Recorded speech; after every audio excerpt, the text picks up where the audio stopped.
le Bitcoin montre de très gros signes de force. Nous allons soit assister à un sacré piège haussier, soit à la prochaine hyperaccélération. Le prochain support est entre les 108 300 $ et les 106 500 $. La prochaine résistance est à 110 700 $. Une semaine avant l'impact, la réunion de la Fed aura lieu mercredi 18 juin. Retiens que le plus important sera la réaction du marché à la décision de la Fed. Selon les probabilités, un maintien des taux actuels est largement envisagé. Une fois le retracement ou sell the news passé, le test commencera. En cas de chute, les prochains supports qui permettront au marché de faire le plein seront entre les 100K et 98K et 93K et 86.5K. La forme du retest sera très importante. Il faut de la force et de la vélocité. En d'autres termes, le Bitcoin doit provoquer des prises de liquidité qui permettront un ravalement. À l'inverse, en cas de continuation haussière, les prochaines résistances sont à 110.7K et 112K. Il faut surveiller la manière dont elles seront touchées. Il ne faut pas de sell-off ou de mouvement brusque et impulsif qui s'éteint petit à petit. Les acheteurs doivent provoquer des cassures ou franchissements clairs. Surtout, il ne faut pas projeter ce qu'on veut voir et ce que le marché nous montre. Avant une news majeure, la volatilité vers un niveau ou une poche de liquidité clé est toujours louche. C'est pour cela que je me concentre sur les clôtures, pas les mouvements en cours. Pour rappel, le but des acheteurs est de tenir la cassure des 107K et d'enfoncer les prochaines résistances. Attention au scénario de pump du lundi, puis de ravalement en fin de semaine.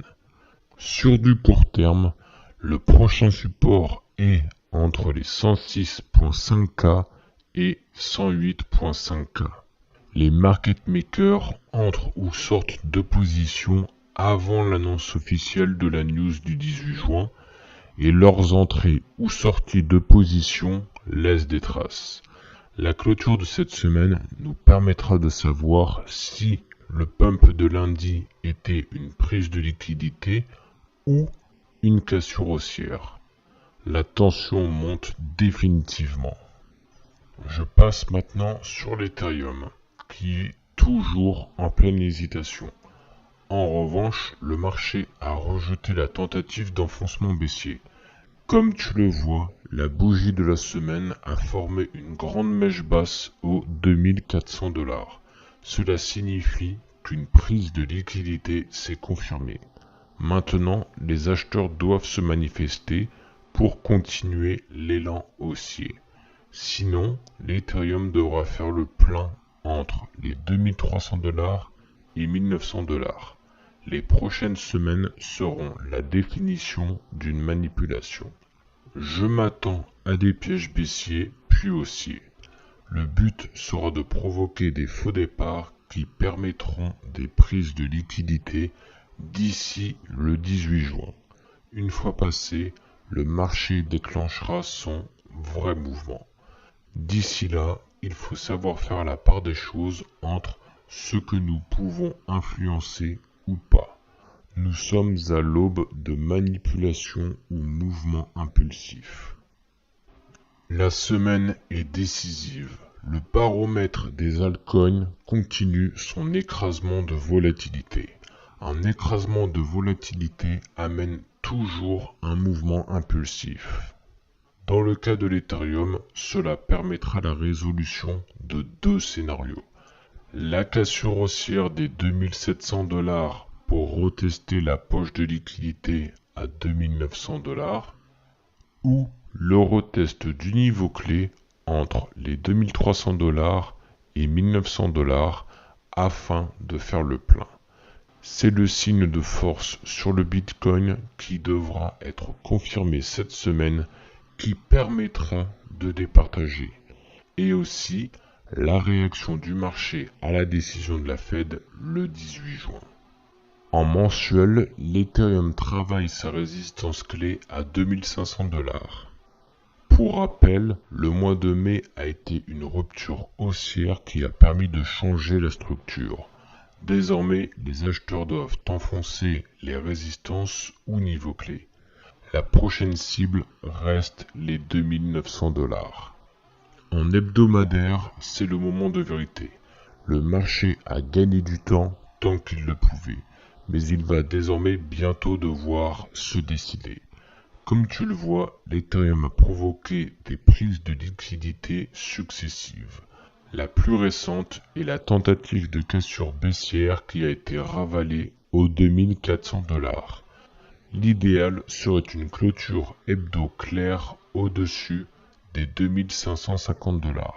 Cela permettrait de se projeter vers un franchissement des 2700 $.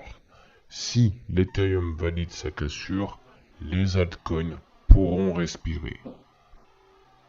Me concernant, j'accepte l'incertitude. Le but du marché est de provoquer un maximum de pièges et de faux départs avant le vrai mouvement. Le vrai mouvement aura lieu après l'annonce de la Fed le 18 juin.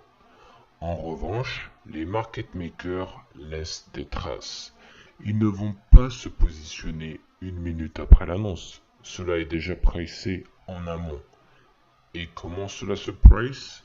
Avec un mouvement agressif vers un niveau clé ou une poche de liquidité avant l'annonce. C'est de cette manière que les gros portefeuilles peuvent remplir leur position. Surveille donc attentivement le marché les jours qui précéderont l'annonce. Le marché tente une cassure haussière aux 2700 $. Tant que ce n'est pas clôturé, ce n'est pas validé.